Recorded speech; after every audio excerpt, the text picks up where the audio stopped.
I'm Steve Harrison with authorsuccess.com, and with me is Edie Summers. Edie is the author of the book, The Memory of Health, A Journey to Wellbeing. And Edie has close to 30 years of experience as a wellness professional.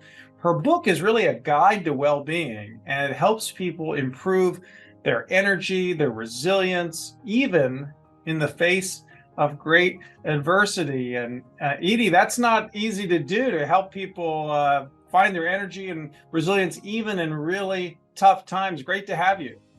Thank you, Steve. And it's really great to be here. And yes, it can be a challenge, but there's always that silver lining. So it's really important to hold on to hope, regardless of what you've been through. And you know something about that. I mean, there were some things that happened in your life, right, that kind of caused you to write this book. Yeah, so I developed chronic fatigue in my early 20s. So I went from someone who had a lot of energy to really struggling to feel good and have energy. So for me, I had to kind of find what worked for me. And then I wanted to share my insights with other people by writing this book. And also, though, it's about overcoming adversity, right? So whether it's a life or health or wellness challenge, um, hope is really powerful, and so is resilience, and it's helping people kind of find those insights and yeah, just those hard-won insights that I learned that I just want to pass along now. Yeah. And so, like, what would be maybe an insight or something that you realized in researching this book that surprised you? Maybe it was counterintuitive. Maybe it just kind of stuck out as like, hey, this is really important, and Yeah. um, a lot of people don't think about it.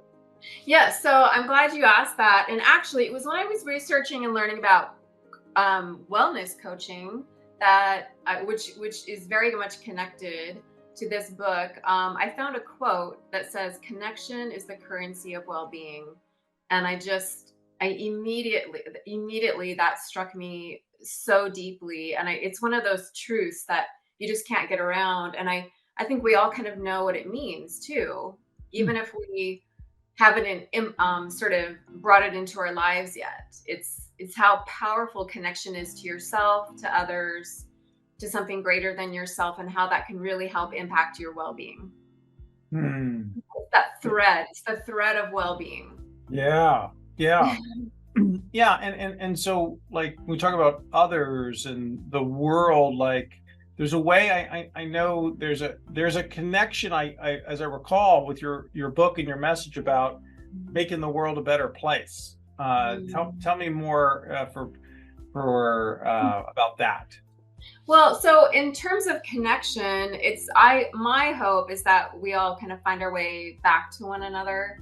I feel like I mean, we all know that there are so many divides right now. And I think that, again, we also know that the truth is that we're all deeply connected. I think we all know that. And so it's a matter of allowing ourselves and giving ourselves permission, I think, to acknowledge that connection. And then how can we rebuild that connection with one another and kind of reweave that connection. So, and also with ourselves, right? Like it's very easy to feel out of touch with yourself, but if you have a health challenge or a life challenge or a wellness challenge, it almost becomes imperative to listen to your body, slow down, and get to know yourself, right? Because that's a path back to well-being. But also, it's the same with each other, because well-being is about the well-being of the world as well. So, Okay, so for example, let's say I'm struggling with a disease, diabetes. I'm making up, an example, but and okay, so what does that have to do with my connection with other people? well, actually, so diabetes, so it can, if you connect with other people, they can help you keep on track with your health goals. Like maybe that's eating better. If you have type 2 diabetes, other people can encourage you to eat better, exercise more, and it's lifestyle factors, usually for chronic conditions like type 2 diabetes, that make the biggest difference. So it's considered lifestyle medicine, and lifestyle medicine are things that we can do. And that includes, and the hard part though, right, is following through on your health goals, especially if if your doctor's telling you to eat better, exercise more, but you don't have the motivation. You Right. can find someone else to do it with you or to remind you. So that's the power of connection. There have been a lot of studies done about it, just how powerful it is. So That's great. yeah. Now, your book is titled The Memory of Health, A Yes. Journey to Well-being. So what do you mean by the memory of health? That's a great question. Well, memory can mean many things, but in my research when I was in grad school, I found that there's a connection to mindfulness. So memory can also, it can mean other things as well, but I liked that connection, that it kind of is a lucid state of well-being. So the more that we can be present, the better we have a chance of building great memories, and that helps us build resilience and connection to other people. So there are a lot of ways that memory, when it's connected to mindfulness, is very powerful in terms of connection and well-being. It can mean other things too. It can be. I was also thinking of remembering what it was like to feel good.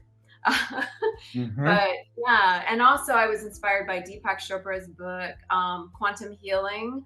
I think he writes something about there about the memory of health, but I haven't been able to find it going back through it. But I got that title from somewhere, so That's great. Good I, stuff. I yeah. So where can people get your book, The Memory of Health, A Journey to Well-being? So yeah, I appreciate you asking. You can definitely get it on Amazon, and if you have Kindle Unlimited on there, you can get it as an ebook on there. You can just add it to your queue. The site that I published it on is lulu.com, where you can get it in color, like an interior color version. So, but it's available everywhere online and in a few bookstores. Edie, thanks for joining me. Thank you so much, Steve. I really appreciate you having me here.